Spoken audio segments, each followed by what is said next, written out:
Sir, किस तरह से देखते हैं जिस तरह कैसे बिहार में एक प्रधानमंत्री की मां को गाली दिया जाता है सरेआम आरजेडी और कांग्रेस के मंच से, आप इसको किस तरह से देखते हैं? ये साहब, ये जो गाली की बात आ रही है, ये जो गोदी मीडिया है हमारे देश का, जो लाचार हो चुका है, देश में मीडिया का चौथा स्तंभ होता है साहब।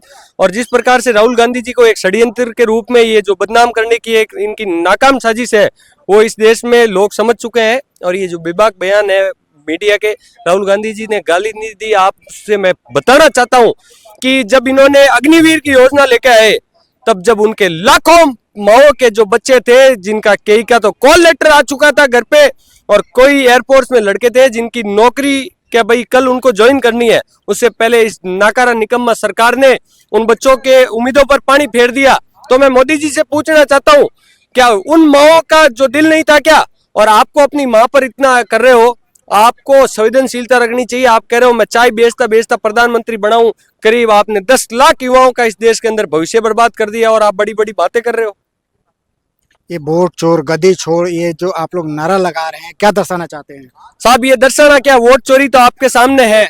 इसका एक जीता जागता उदाहरण दे दूं मैं। हमारे जोधपुर जयपुर के अंदर ग्रामीण से अनिल जी चोपड़ा, जो मात्र 2000 वोटों से लोकसभा चुनाव हारे हैं जयपुर ग्रामीण से, और उसके अंदर बैलेट पेपर के अंदर इन्होंने अपने सरकार की दोस्त और प्रशासन को आगे करके एक षड्यंत्र रूप से उन्हें हराया।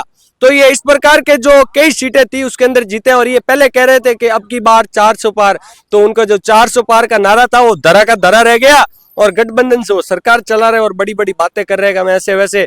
और मैं तो आपसे मीडिया के माध्यम से इनको बताना चाहता हूं, अगर स्थितियां इस प्रकार रही तो इस बार 250 से 25 पे लाते जनता आपको देर नहीं लगाएगी।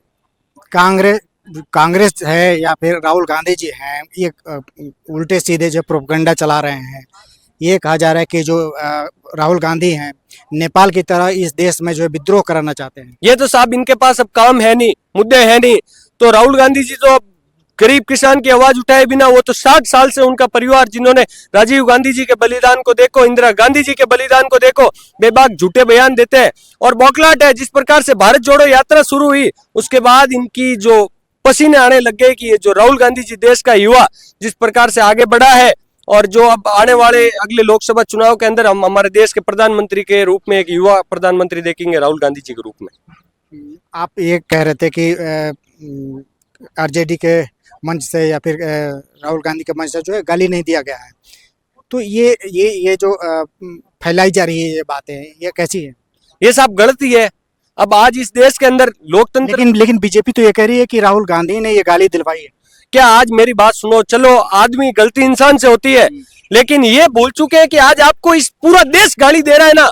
आज जवान सड़कों पर घूम रहा है, बेरोजगारी दर दर की ठोकरें खा रहा है, नौकरी है ये कहीं है नहीं, और किसान है जो कोई बाढ़ से पीड़ित है, कोई दूसरी चीजों से ग्रसित है, तो उनको उनकी मावे नहीं है क्या? वो दिख नहीं रहे मोदी जी को, और एक गाली को लेके ये उछाला करके उस चीज को उछाल रहे हैं लोगों को ध्यान भटकाने के लिए। तो मैं इनसे पूछ रहा हूँ, इस देश में एक बार घूम के तो देखो, आप धरातल की स्थिति है क्या है। आप एसी में बैठे बैठे बड़ी बड़ी गाड़ियों में घूम रहे हो, विदेश की यात्रा कर रहे हो। पिछले 10-15 सालों में जिस प्रकार मोदी ने विदेश यात्राओं पर रुपए लगाए, अगर वही रुपए अगर कोई सड़क और कोई गरीब किसान के मुआवजे को देते तो वो इनका गुणगान करता। लेकिन ये तो निकम्मे है, इनके अंदर काम का तो कुछ है नहीं।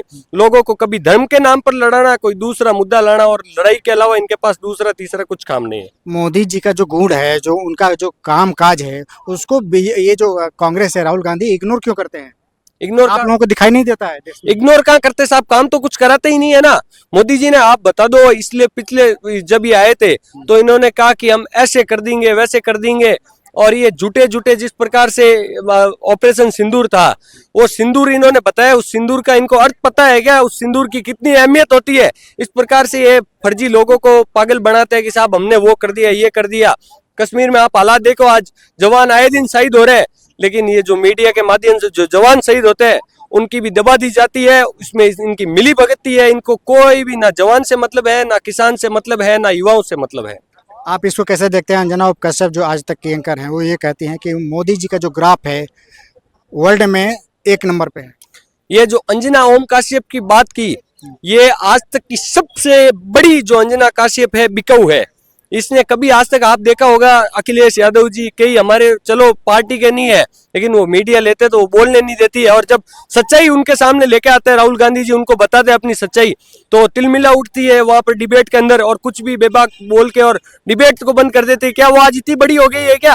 अंजना ओम काश्यप के कहने से नहीं होगा, ये देश और दुनिया देख रही है जिस प्रकार मोदी का इस तरह आप देखो बाहर संयुक्त वो मीटिंग आंकड़े दिखा रही है, वो बकायदे जो डिस्प्ले पे आंकड़े दिखा रही हैं, साहब उनको कैसे आंकड़ों की बात तो करते हो तब आप, तो चुनावों से पहले एग्जिट पोल आते हैं, उसके अंदर कई कैंडिडेट को 1-1 लाख से जिताते थे और जब रिजल्ट आता है तो 50,000 से हार जाता है। ये इनके खुद के ही आंकड़े हैं। अगर उन आंकड़ों की गहराइयों में जाकर अगर एक बार जांच कर ली जाए तो उन थोते जो प्रोपेगेंडा है उसके अलावा उनके पास कुछ नहीं है। तो आप ये मानते हैं कि जो है देश में बीजेपी चुनाव जो है षड्यंत्र के तहत जीतती है, आप ये कहना चाह रहे हैं? बिल्कुल जीती है ना, सच्चाई आ जाएगी आपको। मैं ज्यादा नहीं, आने वाले 1 साल के अंदर अंदर बता दूंगा जो इनकी बीजेपी की जो ये वोट चोरी की है, ये चीजों पर काम कर रही है एजेंसियां और जो हमारी पार्टी है और संपूर्ण देश की जनता इसमें साथ निभाएगी और इनको एक एक दर दर की ठोकर खाके और हमारे सामने इनका जो बेबाक चेहरा है वो आपको 1 साल के अंदर देखने को मिल जाएगा। आप राजस्थान के एनएसयूआई के सेक्रेटरी हैं,